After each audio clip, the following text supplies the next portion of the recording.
Nuestro foro de hoy, la corrupción.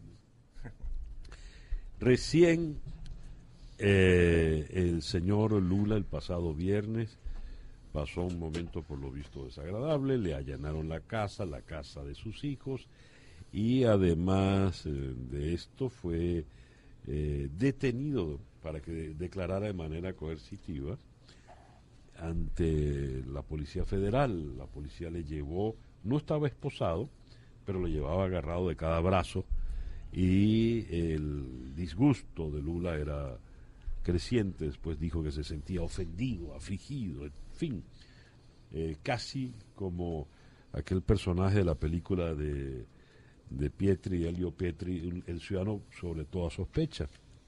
Ahora bien, tengo aquí este texto donde leo: los negocios de Odebrecht que Lula apadrinó en Venezuela. Según las memorias y cuentas de los ministerios de Transporte Terrestre y Obras Públicas, Agricultura y Tierras y de Energía Eléctrica, todas las obras que ejecuta Odebrecht en Venezuela son por un valor superior a los $3.000 millones, y con rezagos en sus fechas de terminación que eternamente se postergan. Y el señor Lula venía acá, más de uno decía que era apoyar políticamente a Chávez, no, pero venía a cobrar y a agenciar como, valga la redundancia, agente de Odebrecht. Un trabajo del periodista Joseph Polisuk de hace 3 años, publicado en el Universal del 17 de febrero del 2013, habla de un top 10 de la corrupción: Maclet, Pedeval, el caso Illaramendi, el Plan Bolívar 2000, el caso Anderson, Diosdado y compañía, los casos documentados a principios del 2009 en contra de los dirigentes del PSUV, Luis Felipe Acosta Carles, Diosdado Cabello, Ronald Blanco La Cruz, Giancarlo Di Martino, José Vicente Rangel Ábalos y Juan Barreto, suman más de $711 millones cuando salieron de sus respectivas oficinas. El maletinazo de Antonini Wilson, los bancos que quebraron, Ciudad Lebrún, el Central Azucarero, y pare usted de contar. Pero ahora hay una realidad distinta, hay una Asamblea Nacional distinta, y al frente de la Comisión de Contraloría está el diputado Freddy Guevara, a quien le damos la bienvenida. Freddy, gracias. En esta mañana al programa. Y un portal que ha adelantado seria investigación sobre los casos de corrupción es Armando.info, cuyo director es el periodista Ewald Schaffenberg, a quien le damos la bienvenida en la mañana de hoy. Muchas gracias, buenos días, César Miguel, a ti y a tu audiencia. Quisimos comentar estos casos del pasado porque son los que están todavía intactos, y tantos otros más. ¿Qué plantea? Vamos a comenzar con Freddy. ¿Qué plantea la Comisión de Contraloría de la Asamblea Nacional? Mira, nosotros tenemos básicamente 2 agendas, ¿no? Una agenda, llamémosla así, que es de recibir denuncias y trabajarlas. Son aquellas cosas que van viniendo de los ciudadanos, de periodistas, etcétera. Y las otras que son lo que llamamos las mega investigaciones. Las mega investigaciones son aquellas que por la cantidad de dinero que involucran y el impacto en la población hemos decidido asumir como iniciativa de la comisión. Hasta ahora hemos abierto 2 ya. La primera tiene que ver con toda la gestión de Rafael Ramírez. Esa gestión de Rafael Ramírez tiene 5 elementos de partida para poder considerar que hay unos graves problemas de corrupción, bueno, que nada más y nada menos afectaron a la empresa con la cual vivimos todos nosotros, que es PDVSA, sí, porque Venezuela depende de PDVSA. Ahí está Andorra, el fondo de jubilados, que es el caso de Yanamendi. Está el tema de Petrobras, que por cierto a Lula también se le está investigando por el tema de Petrobras. Y el Petrobras y todo lo que tiene que ver con las contrataciones en la faja de petróleo.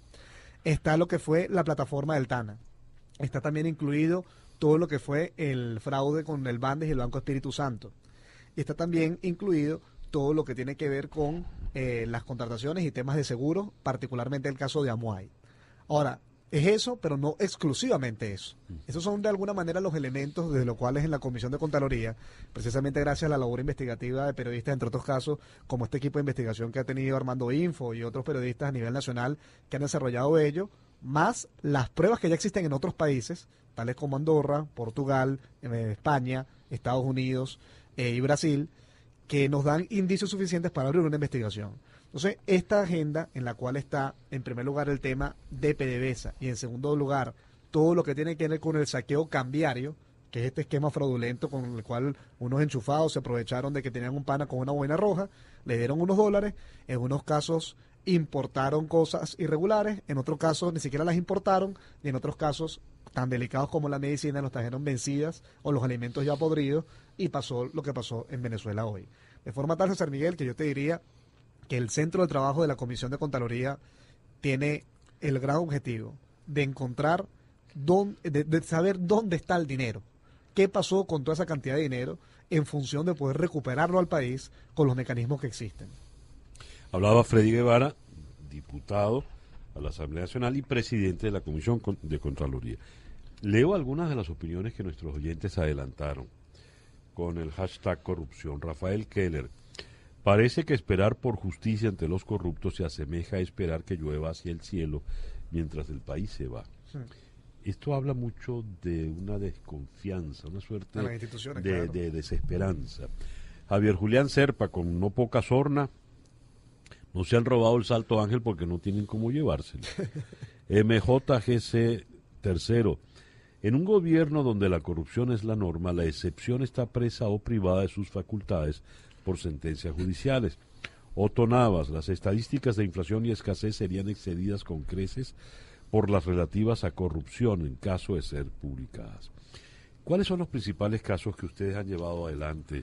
Le pregunto a Ewald Schaffenberg, director de Armando.info. Sí, bueno, en el corto año y medio que tenemos, digamos, en el ciberespacio, César Miguel, hemos tocado muchos temas, pues, pero yo diría que el principal que destapamos fue el año pasado, el de los 13.000 millones de dólares del Estado venezolano que estaban depositados en el HSBC de Suiza, a lo que, por cierto, el gobierno ha respondido con lo que ha sido, digamos, su mantra en todo este tiempo, que es que lo que no se nombra no existe, pues, ¿no? En cuanto a este caso, solamente recuerdo que hubo una pequeña alusión de parte del ministro Marcos Torres, diciendo que era plata operativa normal que estaba allí, pero bueno, hay muchas razones que hacen pensar que era una plata normal operativa, pero no ha habido ningún otro tipo de mención a ello, pues, ¿no? Aquí ha habido una especie de política que yo llamo entre mis allegados algo así como la ética del papel ahumado, pues, ¿no?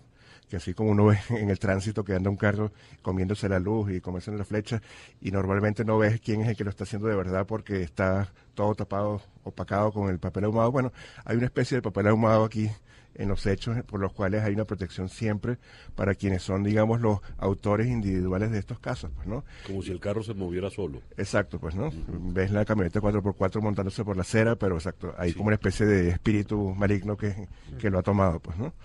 Entonces creo que parte del esfuerzo de San Miguel que estamos haciendo desde el periodismo ahora, que obviamente el periodismo y por fortuna no es un tribunal, pero es justamente visibilizar esto, que se documente, pues, ¿no? Que no pase como ha pasado, y creo que va a seguir pasando desafortunadamente, que estas fortunas malavidas se van a legitimar y dentro de 10 años veremos, oye, mire, se va a casar la hija de fulanita, qué buena familia, pues, ¿no? Sí, vamos a la fiesta, pues, ¿no? Entonces creo que es el esfuerzo que estamos haciendo entre varios colegas, que sentimos además que es una oportunidad de cubrir una gran historia, pues, ¿no? Aquí se han movido unas fortunas inmensas. Por ejemplo, tú hablabas ahorita de 3.000 millones de dólares de Odebrecht, y creo que la cifra es incorrecta.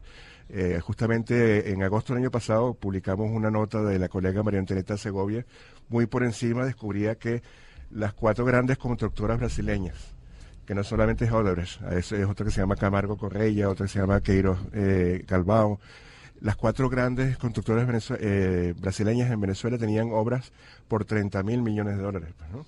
Ahora, el caso de Lula dice mucho a los venezolanos, ¿no?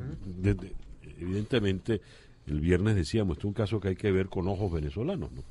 Ahora, no solo por la vinculación evidente y clara entre Lula, el Partido de los Trabajadores, Dilma Rousseff y el gobierno chavista, sino por lo que puede representar como elección. Cuando vimos la foto de Lula llevado por los brazos a declarar después de que le allanaron las casas, más de uno dijo, caramba, mírense en ese espejo porque así van a terminar, pero allí hay independencia de poderes y un juez federal está llevando adelante una investigación. Ya tú escuchaste, Freddy, cómo hay esa suerte de escepticismo en el venezolano, porque bueno, hay una Asamblea Nacional nueva, distinta, pero mira tú cómo la está tratando de castrar la Asamblea, Claro. el Tribunal Supremo. ¿Qué acciones van a llevar ustedes adelante desde la Comisión de Contraloría? Primero yo quisiera decir que el escepticismo de la gente tiene absoluto fundamento. Es decir, obviamente aquí hay un problema de un sistema que ha sido secuestrado y que asumir que hay una forma de solucionar estos problemas mientras el PSV siga secuestrando los poderes públicos es una mentira. Por lo tanto, yo quiero reafirmar, más allá de mi condición como presidente de la Comisión de Contraloría, como diputado de la Asamblea Nacional, más allá incluso como dirigente político, que el foco debe estar en sustituir, sacar del poder a esta cúpula que se ha enquistado para que estas cosas se puedan solucionar. Ahora, eso no quiere decir que mientras logramos eso no podamos avanzar en muchas cosas. Claro. De la Comisión de Contraloría particularmente, ¿cuáles son los objetivos? Vamos a ponerlos puntuales, vamos a tratar de resumirlos en 3. Primero, investigar. Insisto, la investigación tiene de por sí mismo un hecho, que es que la responsabilidad política, que es una competencia absoluta de la Asamblea Nacional. Nosotros, al generar el informe y llevarlo a la plenaria, se determina la responsabilidad política de una persona que con los 3/5 de la Asamblea Nacional puede acarrear que se remueva del cargo ese funcionario particular. Entonces, la Asamblea Nacional puede... En este caso sería, por ejemplo, Rafael Ramírez. Sería el caso de Rafael Ramírez. Ya que comenzaron Sí. por él. Y los demás que aparezcan, ojo, ¿no? Los demás que aparezcan involucrados en, mismo eso. caso. En ese mismo caso. Claro. Y en los otros que estemos abriendo. Pero además de ello, la Asamblea Nacional también vamos a avanzar allá en 2 cosas. Primero, el tema institucional. ¿Qué significa eso? Bueno, blindarnos con o generar un armazón legal para que en un futuro estas cosas no sigan ocurriendo. Mira, por ejemplo, la reforma de la ley contra la corrupción está engavetadas desde hace no sé cuánto tiempo. La Contraloría tiene una ley absurda en la cual utilizan la lucha contra la corrupción para perseguir opositores en lugar de combatir la corrupción real. Y todo este tipo de cosas que estamos avanzando en materia legal. Y la última, que es para mí la más importante, y es la que te digo que a mí me levanta todos los días para avanzar en este esquema de la lucha contra la corrupción, no es tanto perseguir corruptos, que obviamente es importante en materia de justicia, pero bueno, yo no soy juez, es realmente encontrar ese dinero para que podamos activar los mecanismos que ya existen a nivel internacional, que yo sé que hay muchas personas que podrán estar escuchando y dirán, bueno, pero eso no se puede hacer, ya pasó en Perú después de Fujimori, pasó en Libia después de Gaddafi, pasó en Nigeria también, se han recuperado más de 20.000 millones de dólares a nivel internacional y que han recuperado los países que han sido saqueados por corruptos. Y si eso se ha recuperado en estos países que tenían mucho menos renta petrolera y mucho menos ingresos que tuvo Venezuela, yo estoy seguro que nosotros podríamos recibir, producto del dinero recuperado de la corrupción, suficiente dinero para abastecer a este país por más de 2 años. Hablaba Freddy Guevara. Así como al comienzo de esta conversación leí esta suerte de top 10 de la corrupción que hace 3 años hizo Joseph Polizuque en el Universal. Edward, ¿cuál sería el top 10 a la actualidad? Sin descartar esos casos que siguen intactos, ¿no? Sí, yo creo que, digamos, las grandes ligas de la investigación periodística y supongo también que el judicial va a estar asociado al tema de el control cambiario, pues, ¿no? Yo creo que el gran caso en estos años ha sido ese. Tengo una fuente, César Miguel, que conoce mucho de estos asuntos de ingeniería financiera, etcétera, y me dice siempre que lo consulto esta fuente, que el gran negocio de estos últimos 15 años fue crear deuda externa, pues, ¿no? Deuda externa de algún tipo, porque te compraste algo o tienes, como decía Freddy, un pana que te hace simular una importación, pues, ¿no? Porque eso te permitía tener acceso a las divisas preferenciales y luego pues comerciarlas en los mercados paralelos, pues, ¿no? Bueno, yo creo que es inconmensurable los montos que allí se fueron por esos mecanismos, y tengo la impresión de que por los montos, por las escalas y además por la sofisticación de ciertos mecanismos que se utilizaron, ese va a ser, digamos, el caso estelar que yo creo que va a opacar a cualquier otro, pues, ¿no? Pienso también que PDVSA, por supuesto, va a ser muy importante. Freddy hacía una enumeración de los subcasos que están, digamos, involucrados al hablar de PDVSA, y yo pienso, mientras lo oigo decir, que sin embargo eso sigue en evolución, pues, ¿no? Así es, claro. Ahora mismo, por ejemplo, hay un caso que lo ha hecho muy visible el colega Julio Sánchez Cristo en la W en Bogotá, pues, ¿no? Que es el de Trenaco, pues, ¿no? Una empresa medio fantasmal colombiana que de pronto ha recibido un enorme contrato de PDVSA para explotar pozos marginales y hacer plataformas en en la faja petrolífera del Orinoco, pues, ¿no? Y eso está en evolución en este momento que estamos hablando, pues, ¿no? Me llama la atención cuando mencionas el tema cambiario. Igual, ese tema cambiario está en manos de militares. Entre otros, sí, claro. Pero todo el tema alimentación, por ejemplo, Está nosotros cuando abrimos la militar. investigación del tema cambiario, todo el tema de los ministros de alimentación, puros generales y mayores generales. Y Ahora, esto no quiere decir que todas las Fuerzas Armadas están involucradas en por ella, supuesto. pero sí implica que un grupo, una cúpula de las Fuerzas Armadas, a final de cuentas, permitió que hicieran todas estas cosas con Venezuela y con su propia Fuerza Armada, precisamente porque estaban metidos en la macolla de la corrupción. Pero creo que hay que decir que en esta piñata ha participado todo el mundo. Todo el mundo, claro, Todo el hasta mundo. privados, ojo. Sí. Y como tú dices, gente de respetadas familias y cosas Sí, y sí, tal. sí. Entonces, todo es la verdad No, claro, horrible, ¿no? El escándalo de los bolichicos, por ejemplo. Sí. Por ejemplo, el 7 de abril, el 3 de abril en Armando.info, pero justamente con Joseph y otros colegas vamos a sacar una investigación internacional que estamos haciendo con medios de otros países y en la que justamente vamos a descubrir cómo se utilizaron paraísos fiscales para hacer este tipo de mecanismos. Y lo cito más allá de la cuña para Armando.info, es porque... No, en este caso valga la cuña. Bueno, por Muchísimo favor, gusto. sí, claro. y te lo agradezco, ¿sí?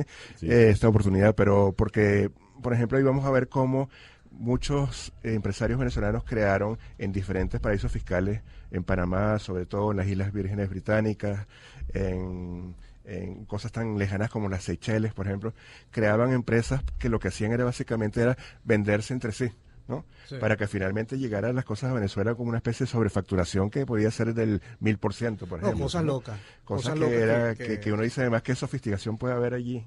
Y bueno, obviamente la gente que tiene el dinero, mal habido o lo que sea, tiene el dinero para pagar a los mejores profesionales para crear mecanismos muy sofisticados de circulación de... Eso es de- delito organizado. Un oyente que se identifica como optimista dice: los boliburgueses han dejado atrás el sueño americano, tienen más real que los artistas de Hollywood. Félix Ortega: con tanto crimen y corrupción de tamaños nunca vistos, Venezuela debería tener en su momento su propio tribunal de Nuremberg. Así lo espero, dice el oyente. ¿Eso será factible? Algo parecido. Es decir, cuando él dice el tribunal de Nuremberg, lo que está diciendo es: alguna vez todos estos delincuentes, porque la corrupción es un delito, podrán ser exhibidos ante la palestra Sin ningún pública tipo y de duda. castigados Así es. por la justicia nacional. Freddy. Mira, sin ningún tipo de duda. Primero, ya vamos a comenzar a hacer eso porque también tenemos una misión política. Y yo la digo abiertamente, sin ningún tipo de problema. Yo tengo una responsabilidad política y es demostrar a quienes aún, y ese verbo suele sonar hasta prepotente, pero la verdad es así, es que hay que mostrar a quienes aún creen en esto, que la verdad es que la revolución bolivariana solo fue una gente con boina roja robando el nombre de los pobres.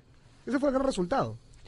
Porque cuando haces un gran balance de todas las inversiones, etcétera, chévere, los Simoncitos, el CDI, etcétera, pero lo comparas con el gran saqueo que hicieron a Venezuela, tal como se llama el libro de Tablante y de Tarre, bueno, te das cuenta de que en efecto esto fue una locura, esto fue una orgía de corruptos que saquearon el dinero de los venezolanos bajo la excusa de combatir la pobreza. Y nosotros vamos a demostrar eso y lo vamos a sacar. Ahora bien, ahorita tenemos esa labor de investigación, pero luego que tengamos un país en el que el Estado de Derecho esté restituido, y yo estoy seguro que va a ser muy pronto, César Miguel, estoy seguro que este año lo vamos a poder tener, o vamos a poder avanzar, mejor dicho, hacia allá, porque no será de la noche a la mañana, pero sí podremos lograrlo. Estoy seguro que vamos a tener justicia en Venezuela. Y en materia de eso, esta semana nosotros, creo que va a ser el día de mañana, ahorita lo vamos a acordar en la reunión de la directiva de la Asamblea, yo particularmente voy a llevar un punto a la Asamblea Nacional, a la plenaria, que es la discusión para crear una gran comisión de la verdad, que implique estos grandes casos.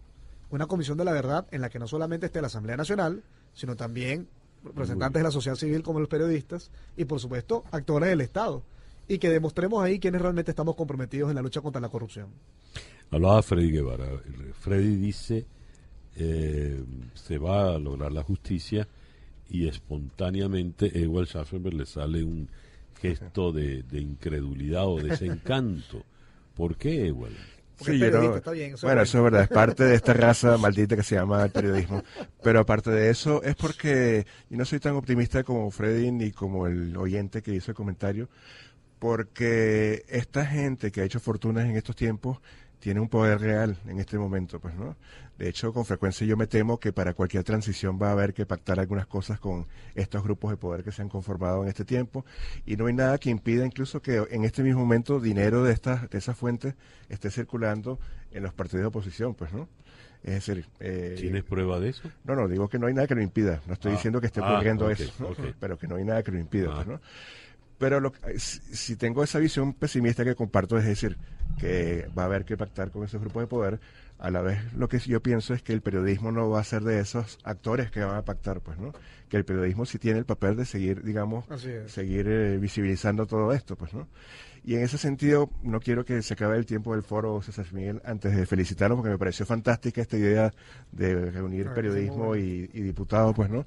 Porque, como sabemos todos, los periodistas, lo habrá visto quien lo ha visto en teleseries o en películas, hay un pacto que es clásico en la investigación periodística, que es el periodismo, el reportero, con el fiscal o con el parlamentario, pues, ¿no? Sí. De hecho, no es algo nuevo en Venezuela. Si recordamos casos históricos en Venezuela, como el Amparo, por ejemplo, o los Pozos de la Muerte, fueron cosas que era un vínculo entre el periodismo y parlamentarios que investigaban. Pues, ¿no? yo quiero reconocer ahí que eso es una nueva situación de la que hay que sacar provecho. Sí, más allá de un tema de echar flores, particularmente toda la labor que ustedes han hecho al periodismo en general.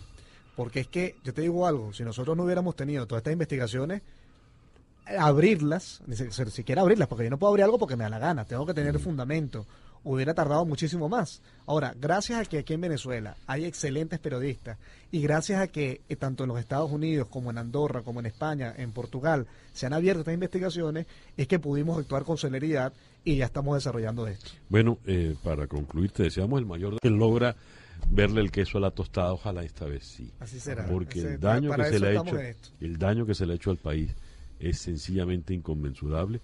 Y cuando digo inconmensurable estoy hablando de dinero, a la fecha. Muchas gracias a Freddy Guevara. Gracias a ustedes. Presidente de la Comisión de Contraloría de la Asamblea Nacional, diputado de la Asamblea Nacional por voluntad popular, y al periodista Eval Schaffenberg, quien es el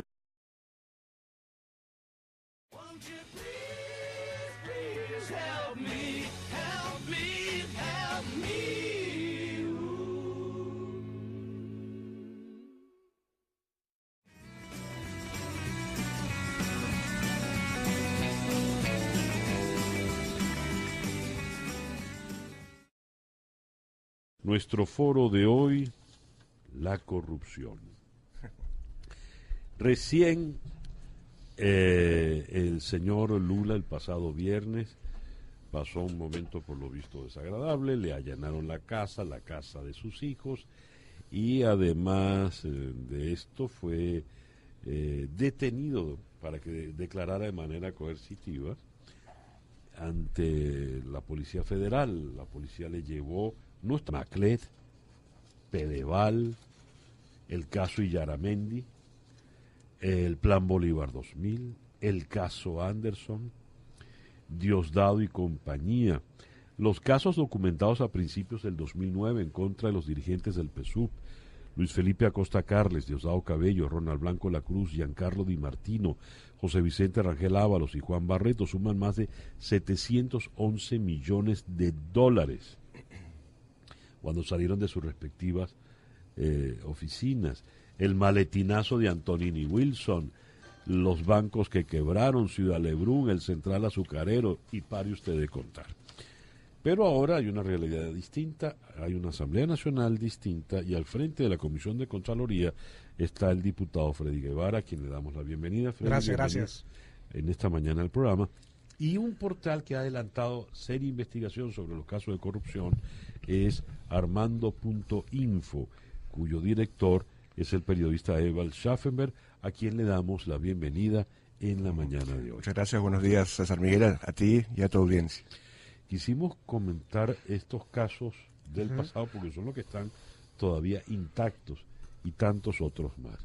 Venezuela son por un valor superior a los 3.000 millones de dólares, y con rezagos en sus fechas de terminación que eternamente se postergan. Y el señor Lula venía acá, más de uno decía que era apoyar políticamente a Chávez, no, pero venía a cobrar y a agenciar como, valga la redundancia, agente de Odebrecht. Un trabajo del periodista Joseph Polisuk de hace 3 años, publicado en el Universal del 17 de febrero del 2013. Habla de un top 10 de la corrupción. Estaba esposado, pero lo llevaba agarrado de cada brazo, y el disgusto de Lula era creciente. Después dijo que se sentía ofendido, afligido, en fin, casi como aquel personaje de la película de Pietri, Elio Pietri, el ciudadano sobre toda sospecha. Ahora bien, tengo aquí este texto donde leo los negocios de Odebrecht que Lula apadrinó en Venezuela. Según las memorias y cuentas de los ministerios de Transporte Terrestre y Obras Públicas, Agricultura y Tierras y de Energía Eléctrica, todas las obras que ejecuta Odebrecht en Venezuela